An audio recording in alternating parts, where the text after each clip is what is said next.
Halo, salam jumpa teman-teman. Salam jumpa, salam sehat, dan salam satu tujuan teman-teman. Kita lagi di kebun lagi ya. Kita setiap hari di kebun pisang ini kita perawatan ya. Perawatan pisang walaupun kita nggak kita semprot teman-teman. Cuman kita tebasi aja pakai parang supaya rumputnya tidak tinggi aja ya. Karena kalau rumputnya tinggi kita pengaruh juga. Tapi kalau kita semprot pengaruh sama obat ya. Jadi kita tebasi kanan kiri pisang dulu baru nanti kita semprot ya. Karena kita perawatan pisang itu lebih hati-hati daripada nanti kena semprot akarnya busuk ya. Akar rumput ini teman-teman, akar rumput ini menjadi ya seperti ini ya. Seperti ini kalau kita semprot akar bawahnya itu busuk disedot sama ini sama pisang. Jadi teman-teman jangan lupa subscribe, komen, dan tekan tombol loncengnya supaya kita tidak gagal paham dalam setiap harinya. Kita selalu mengikuti channel Wirata Daya yang informasikan tentang pertanian ya, pertanian dan pertanian organik. Karena kita selalu bikin pupuk kompos yang tidak difermentasi ya, termasuk rumput-rumput liar dan sampah liar kita kumpulin untuk memupuk termasuk pisang ini. Kalau pupuknya paling gampang teman-teman ya, tanpa fermentasi, yang penting setiap hari atau sempat kita lah yang masih perawatan gini ya. Perawatan ini cukup lumayan teman-teman, bisa kita setengah bulan sekali atau 20 hari sekali bisa kita rawat ini, tidak setiap hari ya. Tapi kalau saya kan kadang 2 hari sekali karena sambil ngonten ya, kita 2 hari sekali dan sebagainya. Nah, tapi jangan lupa teman-teman kan subscribe tadi ya, sudah atau belum? Saya lupa ya, yang belum subscribe silahkan subscribe, yang belum ya silahkan juga, yang sudah terima kasih ya.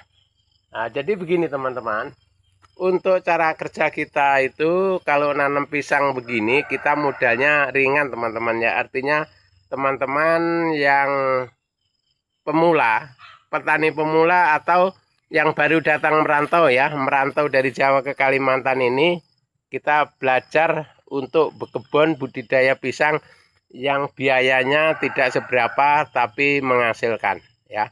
Jadi seandainya teman-teman punya lahan tapi tidak punya kemauan, itu yang kurang pas teman-teman. Nah, jadi kalau punya kemauan tapi nggak punya lahan, itu ada solusi. Solusinya bagaimana? Solusinya kita lahan bisa pinjam teman-teman ya. Kita di sini ini paling mudah di Kalimantan Timur ini ya. Kita lahan bisa pinjam ke mana saja, ke tempat teman-teman yang punya lahan lebar, yang luas lahannya itu kan banyak yang nganggur, kita bisa numpang pinjam setahun atau 2 tahun. Nah, sambil yang punya lahan itu nitip sawit, kita selama 3 tahun masih bisa nanam ya teman-teman ya. Nah, kita bisa nanam sayuran, nanam pisang, nanam jagung dan sebagainya semau kita. Nah, semau kita. Jadi kalau yang punya lahan ini kebanyakan di sini malah bantu sama kita teman-teman ya.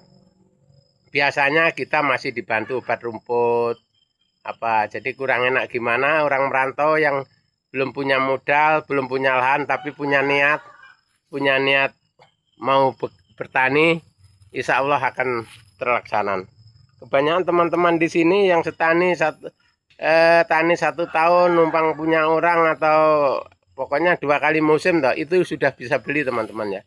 Sudah bisa beli lahan, apalagi kalau petani jagung apa itu yang lebih cepat, petani cabai, tapi itu modalnya besar teman-teman. Kalau yang modal kecil agak lambat ya pisang ya. Kalau pisang ini teman-teman ini 7 bulan sampai 8 bulan yang begini ini udah buah. Nah itu setelah buah sekali itu anaknya bisa dicabut, dipindahkan lagi, jadi semakin luas kalau lahan kita luas ya. Tapi kalau lahannya yang kita tumpang itu cuma sedikit ya sedikit. Kalau kita numpang punya orang bisa sampai 2 hektar lebih, itu teman-teman itu sama dengan punya usaha itu teman-teman. Kalau yang penting kita rawat betul-betul. Kayak sebelah sana itu Pak Agus ya begitu. Kebun pisangnya sebenarnya nggak banyak ya, tapi karena perawatannya bagus, kebunnya sekitar 2 hektar aja, tapi dalam setengah bulan itu 1 mobil 2 mobil teman-teman. Kalau pickupnya aja ya sekitar setiap 2 minggu itu 1 pickup setengah sampai 2 pickup lah itu ya. Jadi teman-teman perlu diketahui, pertanian di Kalimantan ini yang paling mudah petani pisang kayak saya ini, terus petani tales, petani singkong atau petani ubi rambat ya, itu yang paling mudah ya. Paling mudah modalnya dan paling mudah jualnya, karena kita dari kebun langsung ditimbang jadi duit, enggak jemur-jemur, enggak apa teman-teman ya. Sama dengan labu habis dipetik dibayar orang itu, jadi kita nggak banyak proses lagi ya. Nah tapi kalau jagung sama padi kita masih banyak proses. Nah itu yang nggak prosesnya nggak banyak ya, jumlah cabai, tomat, pisang, labu, terus ubi rambat dan sebagainya, itu tales, keladi, itu cabut langsung dibeli orang teman-teman. Jadi maka dari itu kita sarankan teman-teman yang tidak punya pekerjaan di luar tani, itu monggo kita tani sama-sama supaya kita menunjang ekonomi kita masa depan. Kita masa tua ini teman-teman harus punya untuk biaya pensiun nanti ya. Kita jangan kita pensiun mau ngerepotkan anak cucu, kalau bisa jangan. Kita kalau bisa kita persiapkan. Jadi kita pensiun inilah kita sudah ada. Misalkan kita punya tanaman, nah, yang kita tabung dari sedikit-sedikit itu kita kumpulin, nanti setelah kita pensiun kita kasihkan ke cucu kita. Nah inilah untuk merawat kakekmu, nah, biayanya ada, itu di tabungan sudah ada. Kita nggak terlalu merepotkan anak-anak ya teman-teman ya.